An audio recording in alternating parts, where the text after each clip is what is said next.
ओम शांति। 19 मार्च 2025। मीठे प्यारे बाबा के आज के मीठे मधुर महावाक्य। आज की मुरली के कुछ मुख्य पॉइंट्स। आज बाबा हमें समझाते कि हम बच्चों को सदा हर्षित रहने के लिए देही अभिमानी बनना है। इस पुरानी दुनिया को देखते हुए भी नहीं देखना है। एक बाप की सच्ची याद में रहना है। स्वयं को, बाप को और इस ड्रामा को यथार्थ रीति समझ हर कार्य ट्रस्टी हो करना है। कभी भी देह अभिमान में नहीं आना है। यही है माया जीत बनने की सहज विधि। तो चलिए सुनते हैं आज की बाबा की मीठी प्यारी मुरली। ओम शांति। बाबा कहते, मीठे बच्चे, तुम्हें इस पुरानी दुनिया, पुराने शरीर से जीते जी मरकर घर जाना है। इसलिए देह अभिमान छोड़ देही अभिमानी बनो। प्रश्न, अच्छे अच्छे पुरुषार्थी बच्चों की निशानी क्या होगी? उत्तर, जो अच्छे पुरुषार्थी हैं वह सवेरे सवेरे उठकर देही अभिमानी रहने की प्रैक्टिस करेंगे। वह एक बाप को याद करने का पुरुषार्थ करेंगे। उन्हें लक्ष्य रहता कि और कोई देहधारी याद न आए। निरंतर बाप और 84 के चक्र की याद रहे। यह भी अहो सौभाग्य कहेंगे। ओम शांति। अभी तुम बच्चे जीते जी मरे हुए हो। कैसे मरे हो? देह के अभिमान को छोड़ दिया तो बाकी रही आत्मा। शरीर तो खत्म हो जाता है, आत्मा नहीं मरती। बाप कहते हैं, जीते जी अपने को आत्मा समझो और परमपिता परमात्मा के साथ योग लगाने से आत्मा पवित्र हो जाएगी। जब तक आत्मा बिल्कुल पवित्र नहीं बनी है तब तक पवित्र शरीर मिल न सके। आत्मा पवित्र बन गई तो फिर यह पुराना शरीर आपे ही छूट जाएगा। जैसे सर्प की खल ऑटोमेटिकली छूट जाती है, उनसे ममत्व मिट जाता है। वह जानता है हमको नई खल मिलती है, पुरानी उतर जाएगी। हर एक को अपनी अपनी बुद्धि तो होती है ना। अभी तुम बच्चे समझते हो, हम जीते जी इस पुरानी दुनिया से, पुरानी शरीर से मर चुके हैं। फिर तुम आत्माएं भी शरीर छोड़ कहाँ जाएंगी? अपने घर। पहले पहले तो यह पक्का याद करना है, हम आत्मा हैं, शरीर नहीं। आत्मा कहती है, बाबा हम आपके हो चुके, जीते जी मर चुके हैं। अब आत्मा को फरमान मिला हुआ है कि मुझ बाप को याद करो तो तुम तमो प्रधान से सतो प्रधान बन जाएंगे। यह याद का अभ्यास पक्का चाहिए। आत्मा कहती है, बाबा आप आए हैं तो हम आपके ही बनेंगे। आत्मा मेल है न कि फीमेल। हमेशा कहते हैं हम भाई भाई हैं, ऐसे थोड़े ही कहते हम सब सिस्टर्स हैं, सब बच्चे हैं। सब बच्चों को वर्षा मिलना है। अगर अपने को बच्ची कहेंगे तो वर्षा कैसे मिलेगा? आत्माएं सब भाई भाई हैं। बाप सबको कहते हैं, रूहानी बच्चों मुझे याद करो। आत्मा कितनी छोटी है, यह है बहुत महीन समझने की बातें। बच्चों को याद ठहरती नहीं है। सन्यासी लोग दृष्टांत देते हैं, मैं भैंस हूं, भैंस हूं। ऐसे कहने से फिर भैंस बन जाते हैं। अब वास्तव में भैंस कोई बनते थोड़े ही हैं। बाप तो कहते हैं अपने को आत्मा समझो। यह आत्मा और परमात्मा का ज्ञान तो कोई को है नहीं, इसलिए ऐसी ऐसी बातें कह देते हैं। अब तुमको देही अभिमानी बनना है। हम आत्मा हैं, यह पुराना शरीर छोड़ हमको चाहे नया लेना है।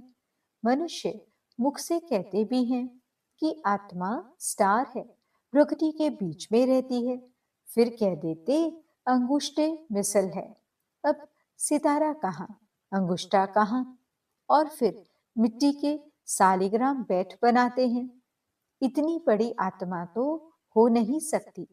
मनुष्य देह अभिमानी है ना, तो बनाते भी मोटे रूप में है। ये तो बड़ी सूक्ष्म महीनता की बातें हैं। भक्ति भी मनुष्य एकांत में कोठी में बैठ करते हैं। तुमको तो गृहस्थ व्यवहार में, धंधे आदि में रहते हुए बुद्धि में यह पक्का करना है, हम आत्मा हैं।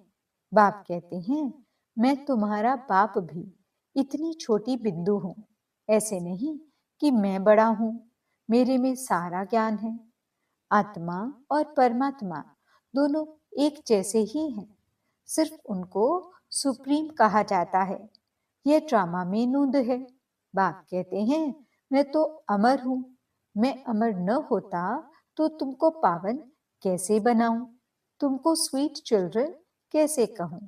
आत्मा ही सब कुछ करती है। बाप आकर देही अभिमानी बनाते हैं, इसमें ही मेहनत है। बाप कहते हैं मुझे याद करो और कोई को याद न करो। योगी तो दुनिया में बहुत हैं। कन्या की सगाई होती है तो फिर पति के साथ योग लग जाता है ना। पहले थोड़े ही था, पति को देखा फिर उनकी याद में रहती है। अब बाप कहते हैं मामेकम याद करो। यह बहुत अच्छी प्रैक्टिस चाहिए।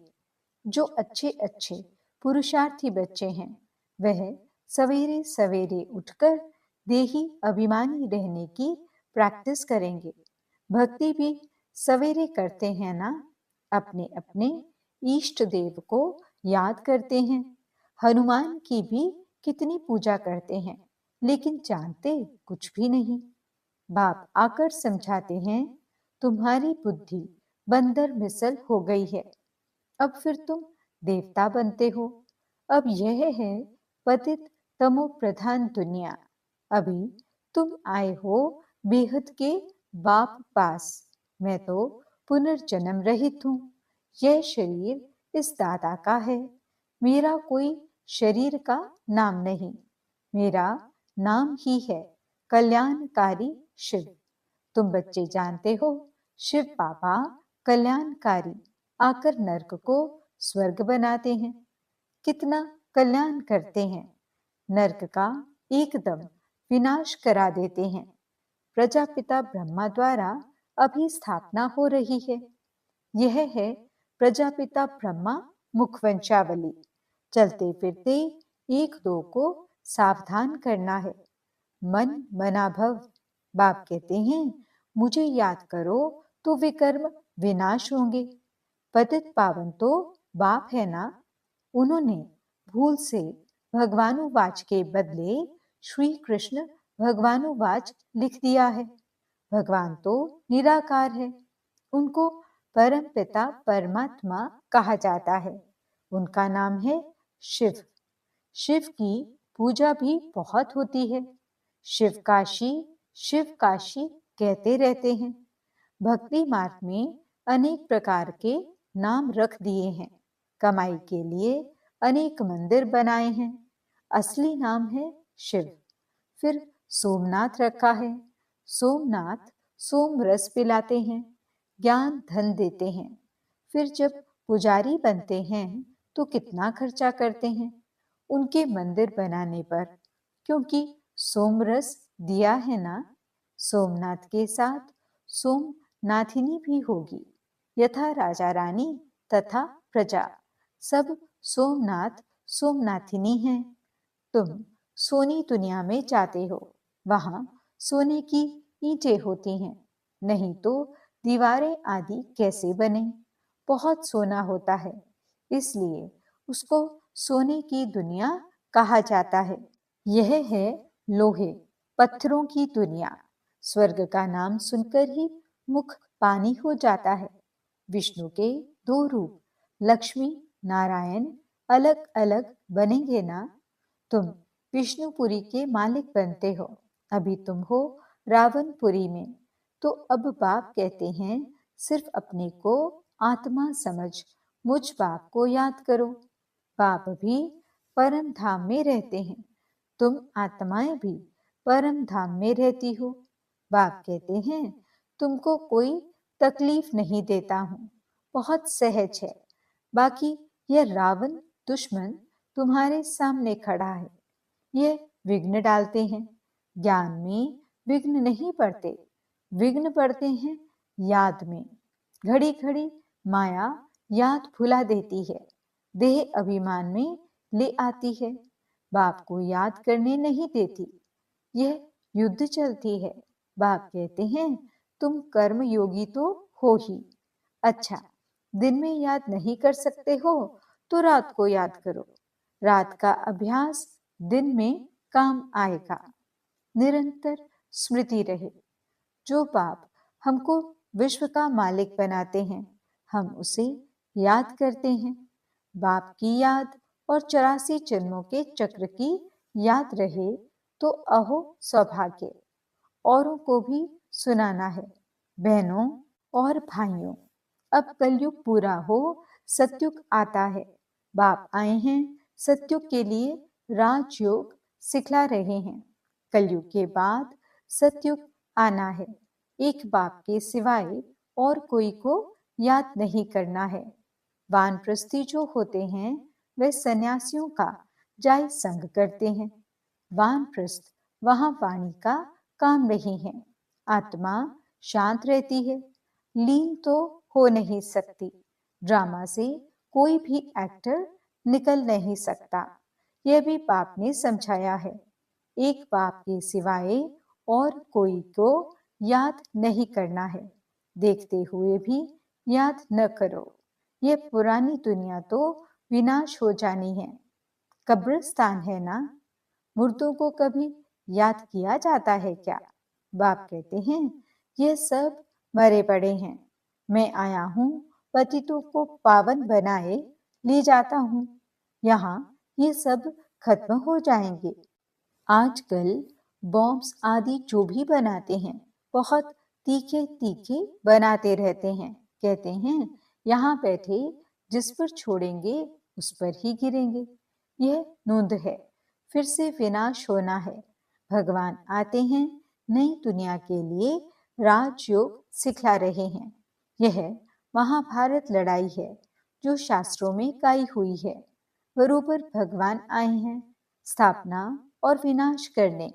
चित्र भी क्लियर है, तुम साक्षात्कार कर रहे हो। हम यह बनेंगे। यहाँ की यह पढ़ाई खत्म हो जाएगी।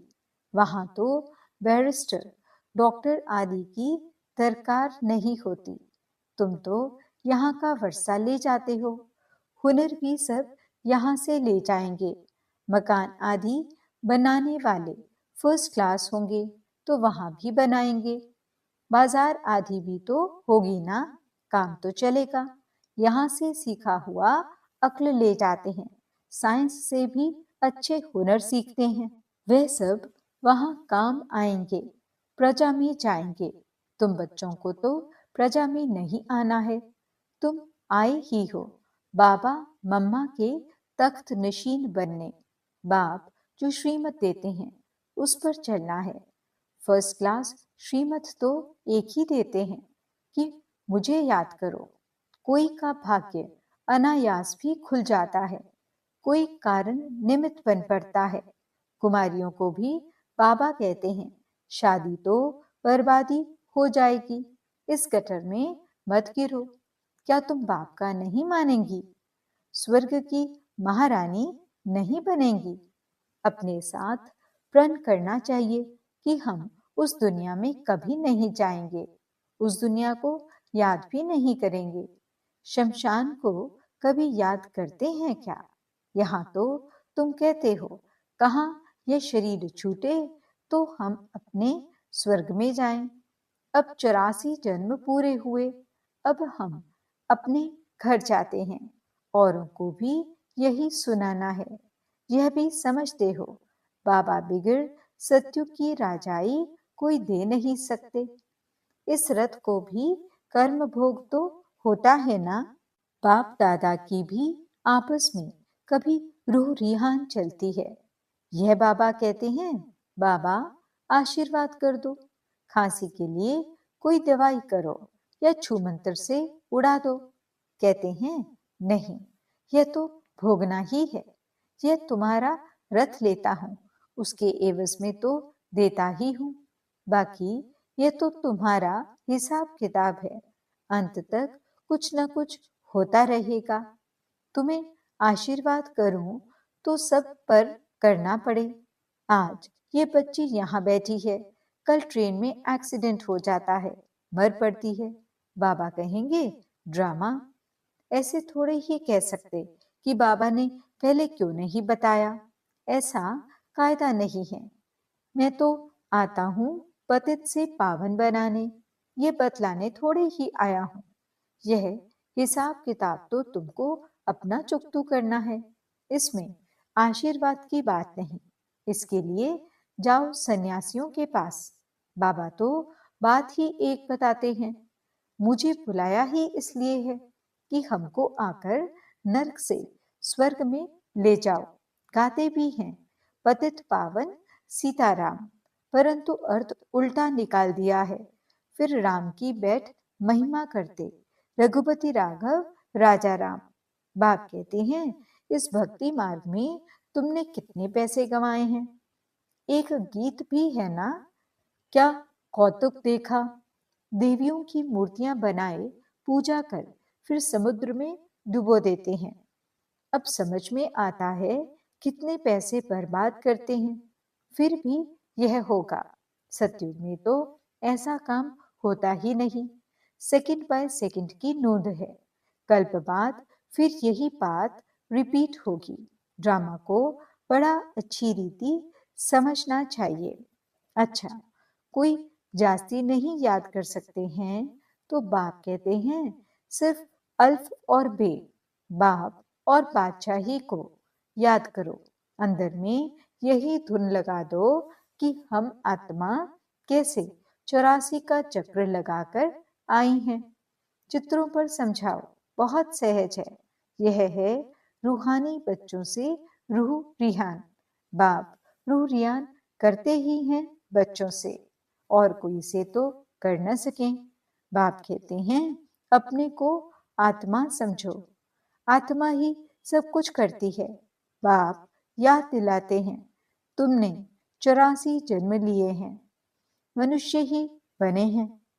जैसे बाप ऑर्डिनेंस निकालते हैं कि विकार में नहीं जाना है, ऐसे ये भी ऑर्डिनेंस निकालते हैं कि किसको रोना नहीं है। सतयुग त्रेता में कभी कोई रोते नहीं, छोटे बच्चे भी नहीं रोते। रोने का हुक्म नहीं। वह है ही हर्षित रहने की दुनिया। उसकी प्रैक्टिस सारी यहाँ करनी है। अच्छा, मीठे मीठे सिकिलते बच्चों प्रति माता पिता बाप दादा का याद प्यार और गुड मॉर्निंग। रूहानी बाप की रूहानी बच्चों को नमस्ते।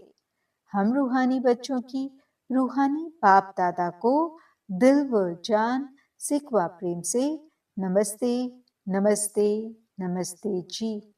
गुड मॉर्निंग बाबा, शुक्रिया बाबा। धारणा के लिए मुख्य सार। बाप से आशीर्वाद मांगने के बजाय याद की यात्रा से अपना सब हिसाब चुकतू करना है। पावन बनने का पुरुषार्थ करना है। इस ड्रामा को यथार्थ रीति समझना है। दूसरा पॉइंट, इस पुरानी दुनिया को देखते हुए भी याद नहीं करना है। कर्मयोगी बनना है। सदा हर्षित रहने का अभ्यास करना है। कभी भी रोना नहीं है। वरदान, प्रवृत्ति में रहते मेरेपन का त्याग करने वाले सच्चे ट्रस्टी माया जीत भव। जैसे गंदगी में कीड़े पैदा होते हैं, वैसे ही जब मेरापन आता है तो माया का जन्म होता है। मायाजीत बनने का सहज तरीका है स्वयं को सदा ट्रस्टी समझो। ब्रह्मा कुमार माना ट्रस्टी। ट्रस्टी की किसी में भी अटैचमेंट नहीं होती, क्योंकि उनमें मेरापन नहीं होता। गृहस्थी समझेंगे तो माया आएगी और ट्रस्टी समझेंगे तो माया भाग जाएगी। इसलिए न्यारे होकर फिर प्रवृत्ति के कार्य में आओ तो माया प्रूफ रहेंगे। स्लोगन: जहां अभिमान होता है वहां अपमान की फीलिंग जरूर आती है। आज के अव्यक्त इशारे: अपनी आंतरिक स्वच्छता, सत्यता, उठने में, बैठने में, बोलने में, सेवा करने में लोगों को अनुभव हो, तब परमात्म प्रत्यक्षता के निमित्त बन सकेंगे। इसके लिए पवित्रता की क्षमा सदा चलती रहे, जरा भी हलचल में न आए। जितना पवित्रता की क्षमा अचल होगी, उतना सहज सभी पाप को पहचान सकेंगे। ओम शांति।